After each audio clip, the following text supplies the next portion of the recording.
D'abord, merci beaucoup d'être présent et de nous permettre d'échanger sur la gestion des référentiels de données, en anglais le Master Data Management. Benoît, est-ce que vous pourriez vous présenter et nous présenter Agrica?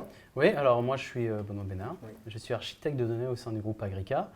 Qu'est-ce que le groupe Agrica? Le groupe Agrica, c'est un organisme de protection sociale spécialisé, enfin un acteur privilégié, on va dire, du monde agricole qui contient aujourd'hui plus de 1 million de cotisants. Donc on a quand même une population très conséquente. On sert différents risques, que ce soit de la santé, de la prévoyance, retraite, retraite complémentaire, de l'épargne, et aussi on fait des actions sociales. Et on est constitué de 3 institutions de prévoyance, donc on a différentes entités au sein de ce groupe. Moi, c'est Jacques Condé-Batoum, je suis ingénieur data de formation. Je suis actuellement leader technique au sein des équipes MDM au sein du groupe Agrica. Et Stéphane Verdier, directeur du pôle data management pour Quenzeo. Très bien. Avant qu'on rentre dans le sujet, ça serait bien d'avoir une petite définition de la gestion des référentiels de données, donc du Master Data Management. Jacques, est-ce que vous pourriez nous partager votre vision? Oui, pour moi, je dirais que le Master Data Management, c'est la gestion des données de référence. Ce sont des données stratégiques qui sont critiques, qui sont sensibles et qui gravitent dans l'entreprise, qui sont véhiculées, qui sont distribuées au sein d'une entreprise. D'accord. Ouais. Donc des données stratégiques et en même temps utilisées un peu partout dans le système d'information. Oui, elles sont partagées au sein des différentes briques applicatives dans le système d'information. Et donc, s'il y a un problème de qualité de données, s'il y a des erreurs sur ce type de données, ça peut être grave, important pour l'entreprise. Tout à fait, c'est très impactant. C'est pour ça que ces données-là doivent être bien gérées. Il faut faire une mise en qualité sur ces données-là pour garantir la cohérence au sein du système d'information. D'accord. Stéphane, est-ce que tu pourrais nous préciser les fonctionnalités principales d'un système de Master Data Management, de gestion des référentiels? Donc je vais surtout parler de fil de certification. Oui. Donc c'est le cœur du MDM. En fait, les applicatifs vont intégrer des données dans le MDM. On va passer dans une file de certification. Dans cette file de certification, vous allez avoir plusieurs étapes. La première étape, c'est de vérifier les données brutes. On va rejeter les données forcément qui ne sont pas de bonne qualité. Ensuite, on va passer à des étapes d'enrichissement pour améliorer la qualité de données, pour aussi normaliser et standardiser les données, vérifier si on peut faire des interrogations via des API externes comme l'INSEE. Ensuite, via une étape de ressemblance des informations. Donc l'étape de ressemblance, c'est on va prendre 2 personnes, par exemple 2 personnes physiques ou morales, et on va vérifier si elles sont capables de se rapprocher. Ensuite, si on pense qu'en fait c'est peut-être c'est exactement ça, c'est ça. Si on pense que c'est la même personne, ensuite dessus, on peut rapprocher automatiquement ces informations ou créer des suggestions. À partir du moment où il y a des suggestions, on demande à un utilisateur de vérifier si le MDM a bien fait son travail. D'accord, donc voilà, il y a un impact aussi sur l'organisation, c'est-à-dire qu'il va y avoir différentes personnes qui auront un rôle sur la qualité de données. Tout à fait. Et sachant que la solution de Master Data Management va d'abord essayer de traiter les choses d'elle-même et essayer de rapprocher. Très bien. Et donc on arrive à ce qu'on appelle un point de vérité, c'est un golden record, qui est une donnée qu'on estime comme étant suffisamment bonne. Qui représente en fait l'information sur un sujet pour l'entreprise. D'accord, et alors cette donnée, comment le système d'information va en bénéficier?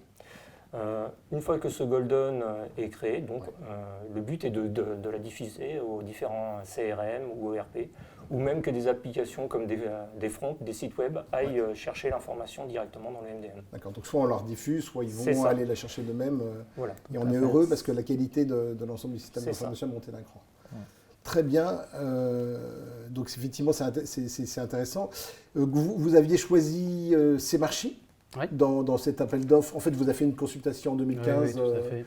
Donc voilà, je ne sais pas pourquoi vous avez retenu Semarchi ou qu'est-ce que vous appréciez? Alors déjà, on a retenu Semarchi parce qu'il répondait à l'ensemble des besoins métiers. Ça, c'est le premier point. Je ne sais plus.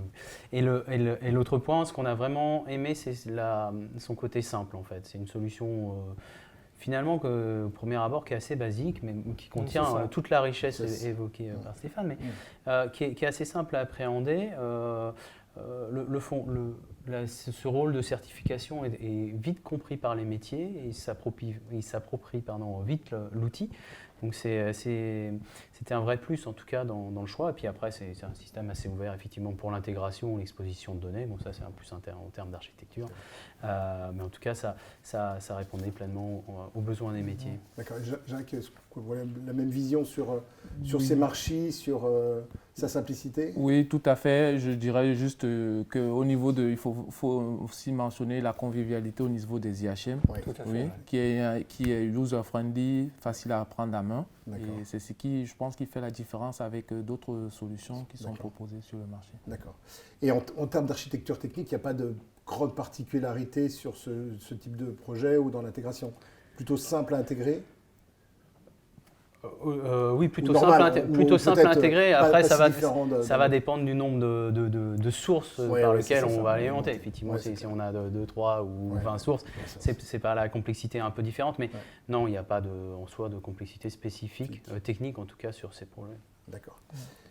Sur la partie projet, je ne sais pas, est-ce que vous auriez des recommandations pour réussir un projet de gestion des référentiels ou des points d'attention, des choses importantes? Oui, moi je dirais, pour réussir un projet MDM, il faut mettre tout le monde autour de la table. Il ne faudrait pas que la DSI s'accapare du projet et le fait dans son coin. Sinon, à la fin, on n'aura pas le résultat escompté. Ouais. Donc, c'est ce que je dirais, c'est la première recommandation que je pourrais donner. Je ne sais pas, Benoît, si tu peux... Si, je partage. Effectivement, il ne faut pas le prendre comme un projet technique avant tout. Tout à fait. Effectivement, on vient de le dire. Le côté technique n'est pas le plus difficile. Ouais. C'est vraiment un projet métier où on va travailler sur la définition des données. Qu'est-ce qu'une donnée? Voilà. Comment on l'enrichit, comment on la valorise. Et c'est vraiment tous ces aspects-là qui sont importants. Et ça tire effectivement après aussi des questions de gouvernance tu l'as évoqué tout à l'heure, avec peut-être certains profils qui vont aller intervenir, confirmer des certifications, peut-être ajuster de la donnée directement. Donc c'est surtout ces aspects-là qu'il faut bien prendre en considération dès le début. Ouais. En fait, sur la partie, tout à l'heure tu parlais du fait qu'il y a des corrections automatiques ou des corrections qui sont arbitrées par des utilisateurs. Donc en fait, ces personnes sont du côté du métier, sont de maîtrise d'ouvrage, des gens qui ont un rôle, qui font le lien, en tout cas qui sont dans un rôle de lien entre l'IT et les métiers, mais qui ne sont pas nécessairement tous dans la DSI, en fait, dans le...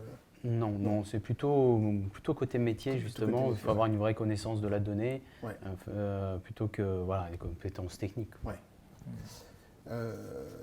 Très bien. Je ne sais pas, est-ce qu'il y a d'autres sur le projet, Stéphane? Est-ce qu'il y a des points d'attention particuliers qui seraient... il faut avoir un sponsor aussi. Oui. Et le sponsor, comme on disait, comme précisait Benoît, il vaut mieux qu'il soit côté métier. Oui. Et puis peut-être dire qu'on peut commencer ces projets petits et puis les faire grossir. Voilà. Il ne faut pas avoir forcément une énorme ambition dès le début. C'est quelque chose de nouveau généralement quand un MDM s'installe dans les entreprises avec les problématiques vraiment sur des données qu'on n'a pas forcément l'habitude de traiter. Donc il ne faut pas hésiter à y aller, soit entre guillemets source par source ou entité par entité. Quand j'entends peut-être de dire je commence par des personnes physiques, après je vais prendre les personnes morales et grossir petit à petit le périmètre. Merci beaucoup d'être venu, d'avoir accepté notre invitation et d'avoir échangé sur le sujet important du Master Data Management. Et je vous souhaite une longue vie à ces projets et des belles évolutions. Merci beaucoup.